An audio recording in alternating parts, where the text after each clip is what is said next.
In the area of Sarajevo, Colombia, in a coal mine, a team of scientists and paleontologists was digging deep into the ground.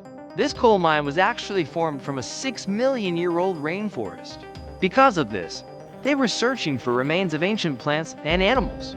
This place was part of a mysterious past hidden from the world. It was hidden by the earth inside its layers. During the dig, experts found a strange thing deep in the rocks. When the dirt was cleared from it, it was nothing other than a bone. Someone said, "This is a crocodile bone." Someone else started calling it a turtle bone, while someone else thought it was the trunk of an ancient tree.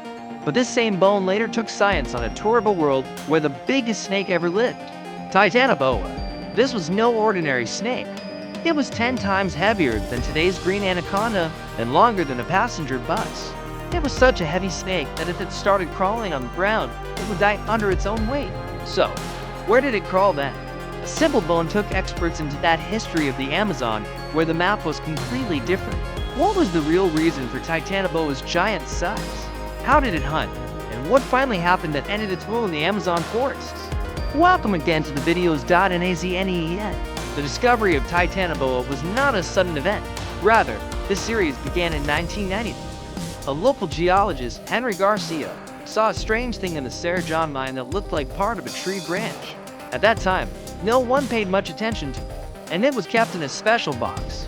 Almost a decade later, in 2002, another geologist, Fabian Herrera, also found a similar fossil from here.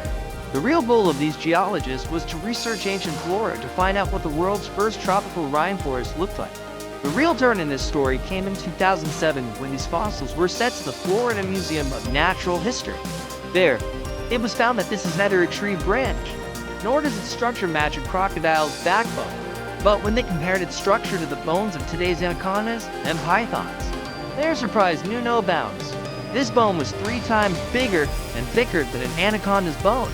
At this moment, experts immediately identified it as a snake's bone. You can guess yourself. On the right side is the bone found in the coal mine, and on the left is an anaconda's backbone. In the world of science, size matters a lot, and Titanoboa broke every old record. Experts used mathematical models with the help of this backbone to estimate the snake's length. They saw that in snakes, the size of the backbone has a direct relation to their total length, meaning the size of a snake's backbone can tell how long the snake will be. The calculations from this backbone showed the snake's size was 42 to 50 feet. That is about 2 times more than today's anaconda. Titanoboa was not just long, but its thickness was like a large man's waist. Its body was so heavy it weighed as much as a sedan car, about 1,100 kilograms, or 10 times heavier than an anaconda. A weight of 1.2 tons is an impossible weight for any land snake today. This discovery created a sensation all over the world because actually, this was the king of snakes, which was later named Titanoboa. The real question was not how big it was. The surprising thing was, why is it so big? Why aren't today's snakes this big? The answer is hidden in the climate. Yes, snakes are ectothermic, or cold-blooded animals. Humans can produce heat from inside to keep their bodies warm, but snakes depend on the environment's temperature for their heat. A simple rule of biology is that the hotter the environment, the faster the metabolism of a cold-blooded animal will be. Faster metabolism means more strength, being able to digest more food, growing faster, and being able to support a larger body.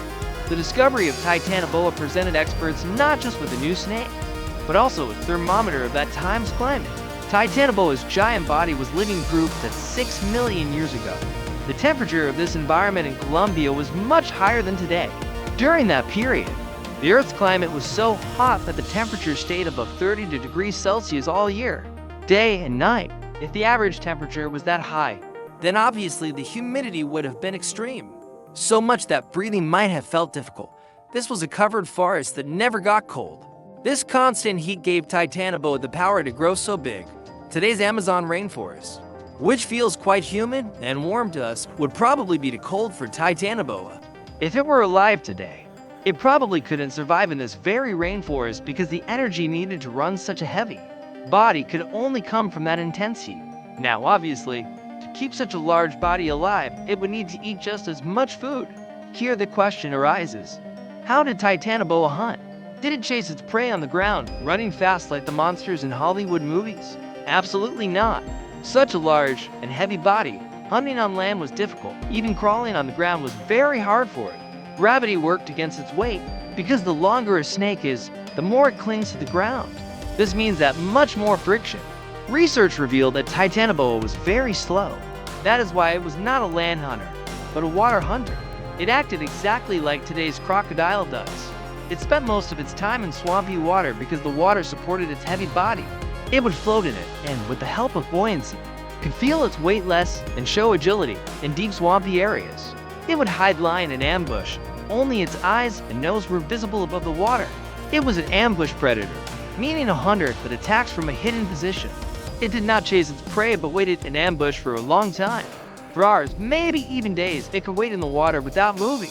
Its body would camouflage in the water as colors so well that the prey wouldn't even realize its presence. And as soon as an animal came to the shore to drink water, Titanoboa would strike at it with lightning speed. Scientists have estimated through biomechanical models that when Titanoboa squeezed its prey, it applied pressure of more than 400 psi.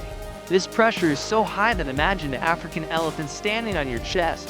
Titanoboa did not wait for its prey to suffocate.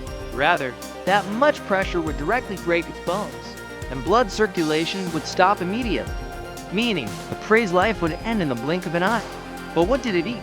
To keep such a giant body alive, it needed to eat a lot of food.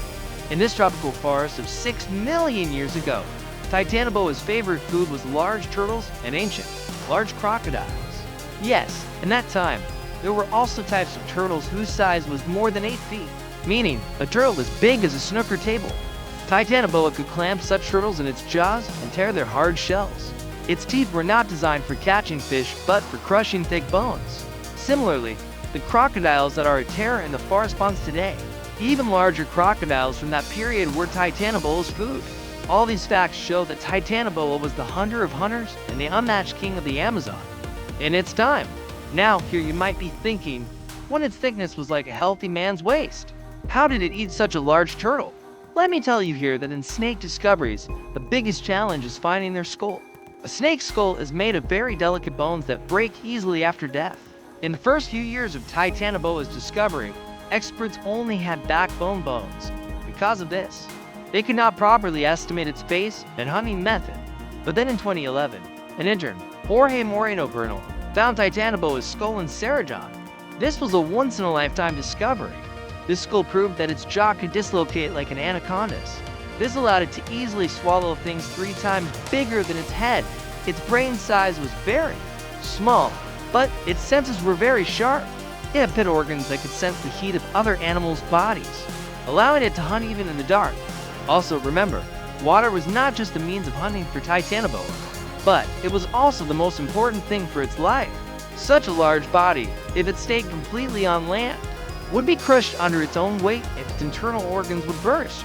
Water supported it so it could lighten its load, meaning Titanoboa's life was in a perfect balance. Heat gave it strength, and water kept its weight low. It was a wonder of nature that was perfect for its environment. But here the question arises, if it was so perfect, so powerful, and had no predator enemy, then how did this king of the forest end? Why don't we see them in today's time? The answer is very simple, but quite sad. The world changed, but Titanoboa could not change itself in that way. After the Paleocene period, the Earth's climate slowly started to cool down. For us humans, a few degrees up and down is an ordinary matter. But for a cold-blooded giant, this was a message of death. As you learned before, Titanoboa's metabolism depended on the environment's heat. When the cold started increasing, its metabolism slowed down. Its food digestion process became longer and its strength decreased. Now, it was neither as agile as before nor could it easily catch prey. It wasn't just the temperature decreasing, the entire ecosystem here changed. The swampy areas in the rainforest that were perfect for Titanoboa to live in slowly started drying up and the swamp reduced. And along with all this, mammals drove the final nail in the coffin. Mammals started increasing in the world, and the prey that once belonged to Titanoboa was now divided among other animals. Suddenly, everything became insufficient for the world's largest snake. No swamps were left, no warm climate, and no prey. Just a few degrees of colder climate made the world's largest snake a part of history. Hope you will like and share this video a lot. Thank you very much for your loving comments. See you in the next amazing video.